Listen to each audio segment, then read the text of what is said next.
قلنا مسيكم بالخير يا رجوع الخير.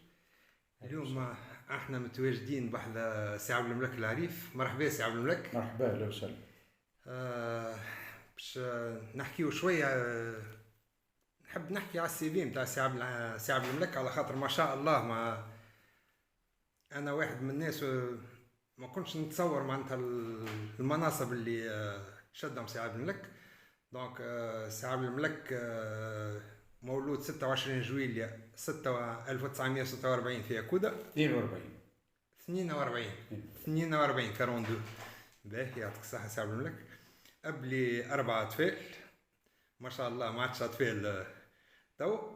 دونك بالنسبة للشهادات، أخو بكالوريا علوم تجريبية سنة 64، إجازة في الحقوق والعلوم الاقتصادية سنة 72، شهادة في الكفاءة المهنية للمحاماة سنة 72، شهادة في العلوم الطبيعية بكلية العلوم بتونس سنة 65، وشهادة عليا في تسيير المؤسسات سنة 73.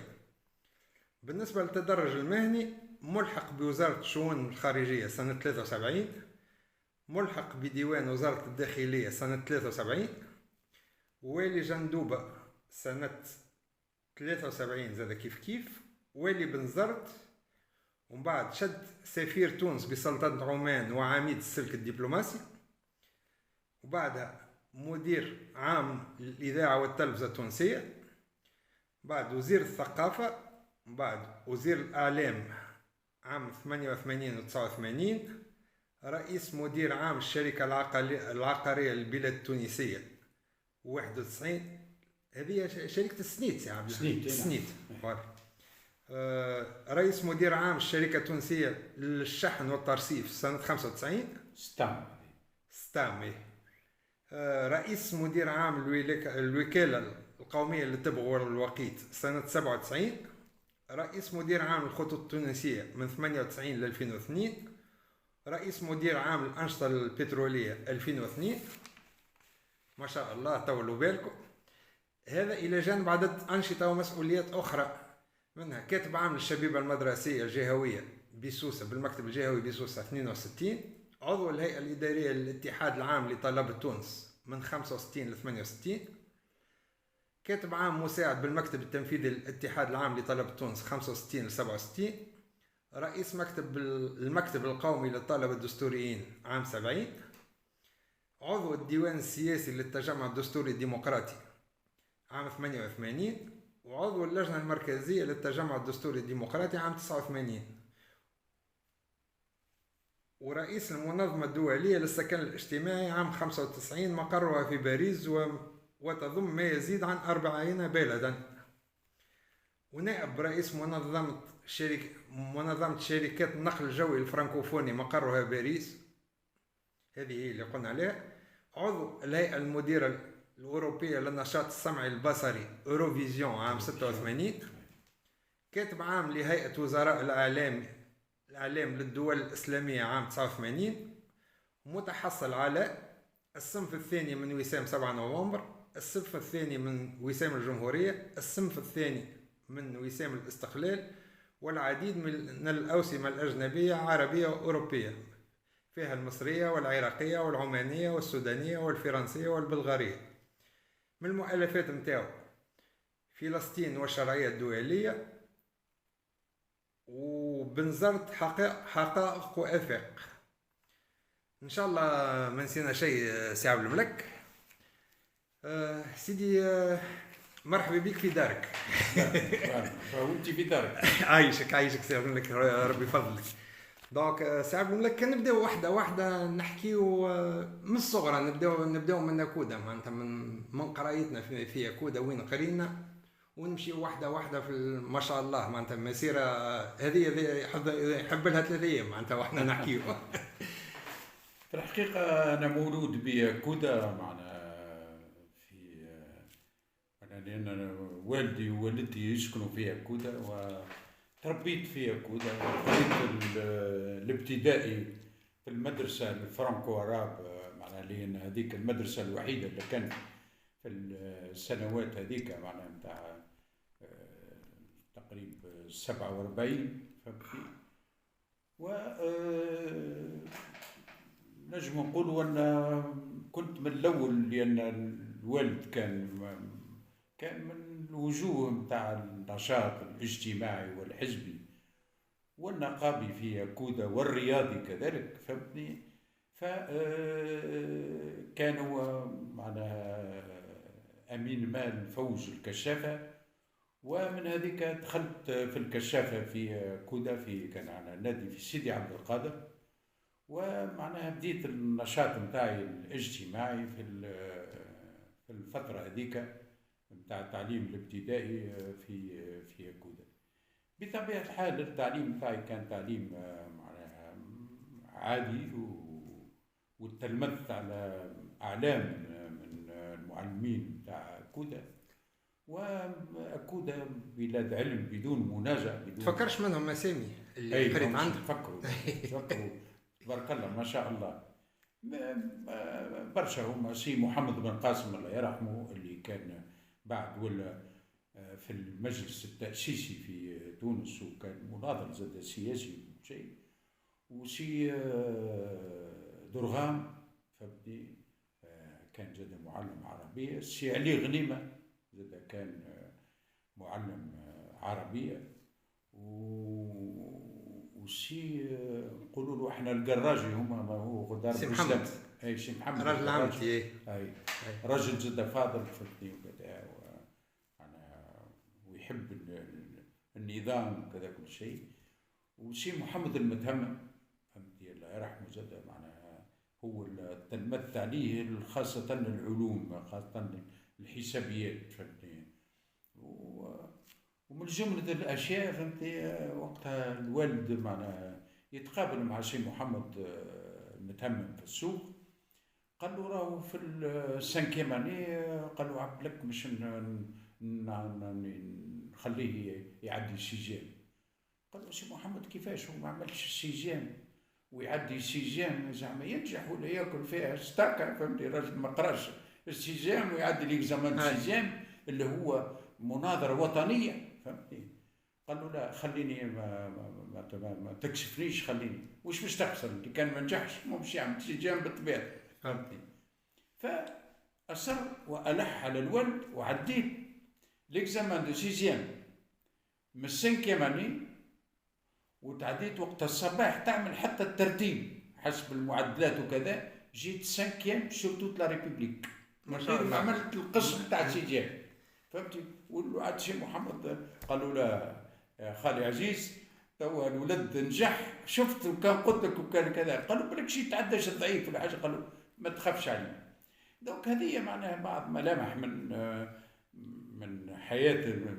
كان المدير دقريو وقتها، مدير دقريو. كان عندنا زاد معلمين فرنساويين كيما مسيو بوري مدام بوري كي سون دي انستيتيوتور دو فرونسي كي سون معناها كانوا معناها ممتازين فهمتي، وتعلمنا عليهم اللغه الفرنسويه على قاعده فهمتي.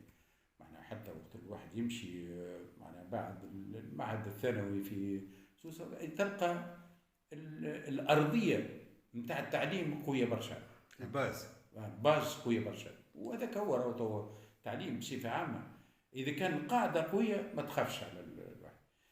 وقتها كانت ما نقولكش عشت خاطر انا صغير وكذا كل شيء، ما عشت شويه معناها قضاء ساعات يجيو الجيش ويجيو الجدرميه ويشقوا السوق، وحنا تلقانا ماشيين مش نقراو فهمتني، ونوليو هاربين للشوارع معناها بعيده عن الشارع الرئيسي، كاميونات تلقاهم تاع ميليتير وكذا كل شيء. وكنت ساعات نمشي في الصيف امي دار العذاري، ونصيفوا في الثانيه متاع جدي اللي هو الشيخ عمر العذاري، ولا شد شيخ في كودا فهمتني مده طويله فهمتني. نرجعوا له خاطر فما حاجه هامه لازم نقولوها عليه فهمتني. كبر شويه وكذا، يخليني في الصيف يعطيني بهيم مصري عنده مربيه في الثانيه، ويقول لي برا ايش اللي معناها قضيات من كودا. دونك نروح على البهيم هذاك، وساعات فما منطقه في وسط الثنيه اسمها الحضره يقولوا لها، فما حضره بيضاء وحضره كحله. حضره كحله الحضره الكحله منهم مرة نلقى فهمتي جدرمية شادين في راس الحضرة الكحلة. فأنا عندي شو اسمه مسحة باش نهزها للحداد باش يمضيها شوية لأني أحفاد فهمتني. هبطوني وعطاوني زوز كفوف وقالوا لي هذه لشكون باش تعطيها، هذه بالنسبة لنا سلاح. دونك كليت زوز كفوف في جرة المسح. وانا عمري يكون معنا 9 سنين 10 سنين فهمت.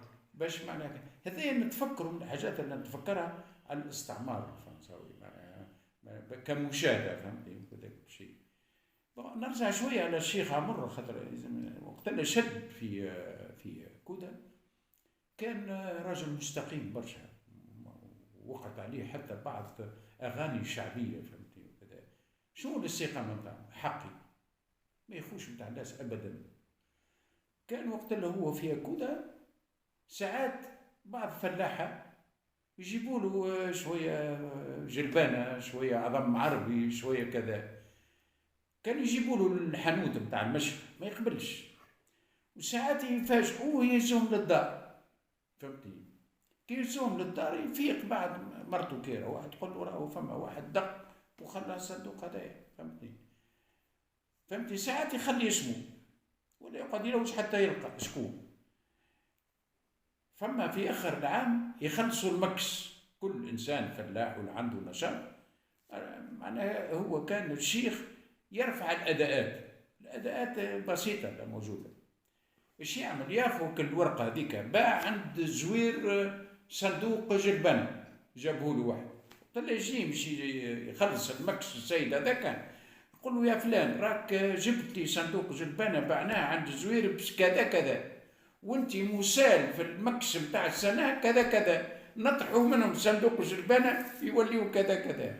معناها حبيت نسيخها كسياق كمثال الاستقامه هذا باش ما يظلم حد معناها ما يخش بتاع الناس فهمتني. وكان قوي وقت اللي جاءوا الاستعمار كان فما زوز.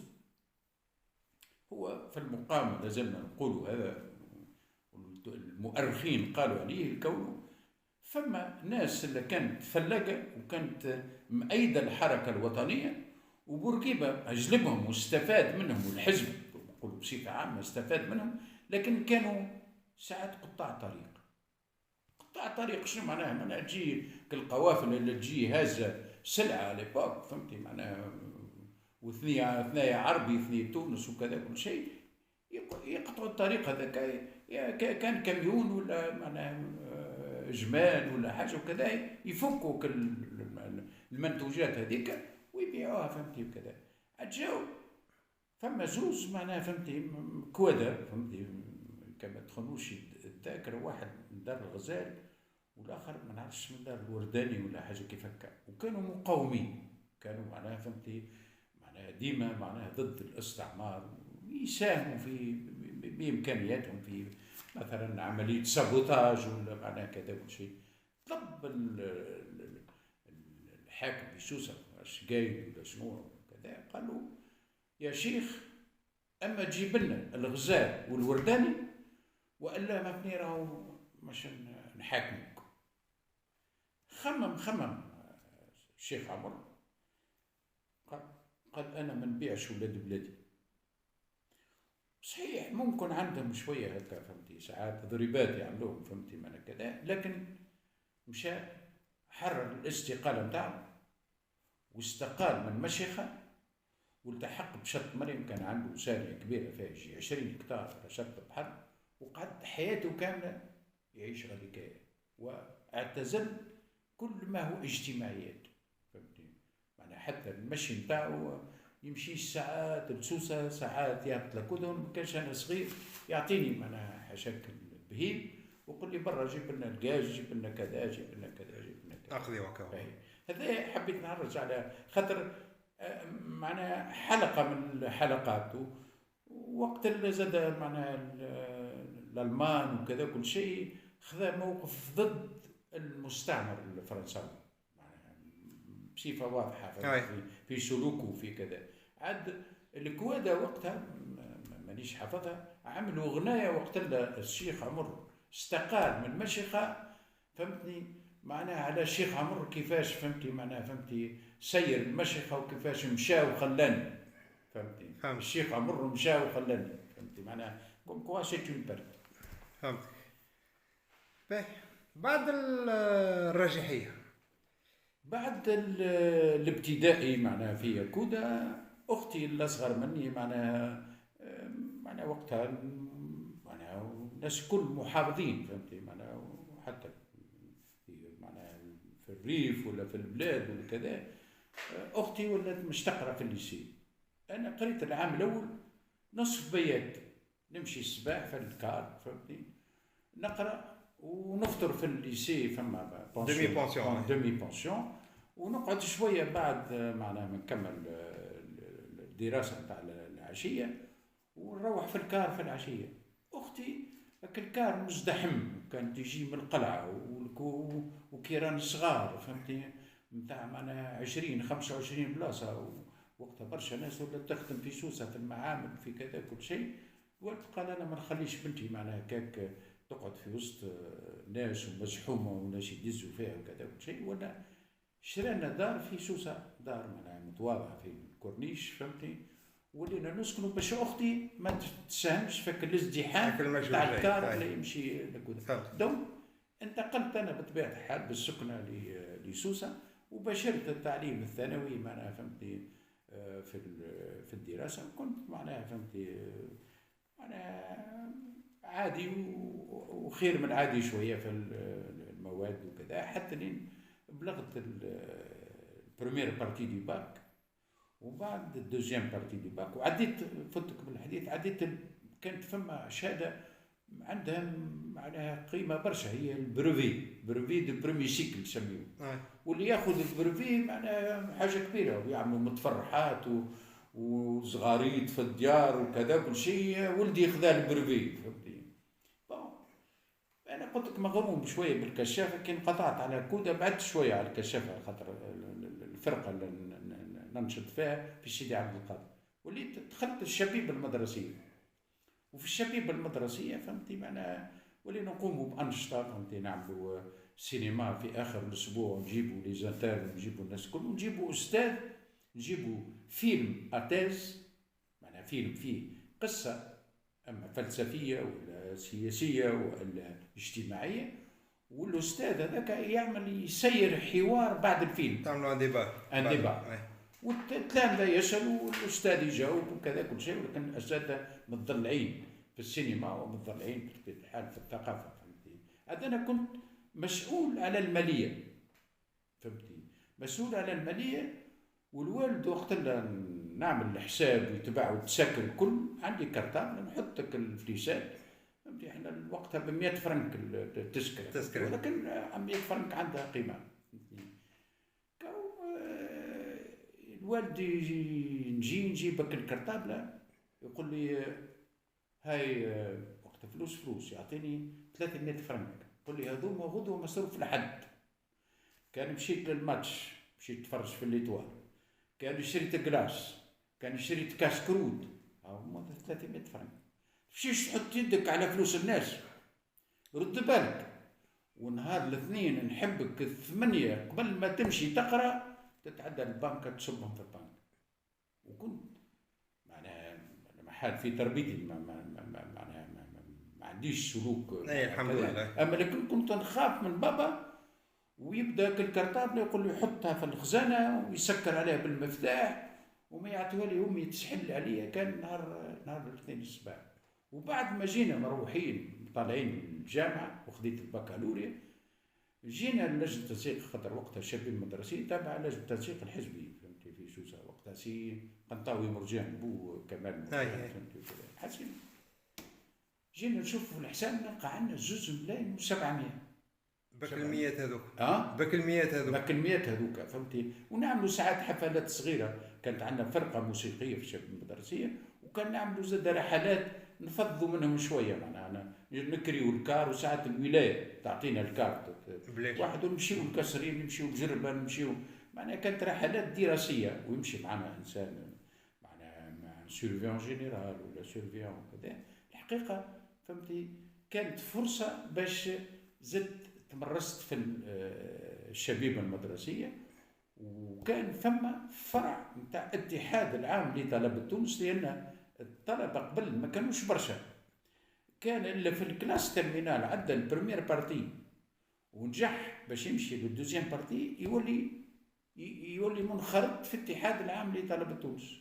وكان فما فرع في سوسه وقت اللي دخلنا خذينا البريمير بارتي، دخلنا فهمتي في اتحاد الطلبه، ومن غادي بدات المسيره فهمتي معناها نتاع الاتحاد العام لطلبه تونس فهمتي. هذا معناها بصفه عامه النشاط في الليسي في الفتره هذيك فهمتي، وبلا جانب الدراسه معناها فهمتي وكذا كل شيء. ومن بعد انتقلنا الى الجامعه فهمتي. تحبش حاجه اخرى على لا لا، مريق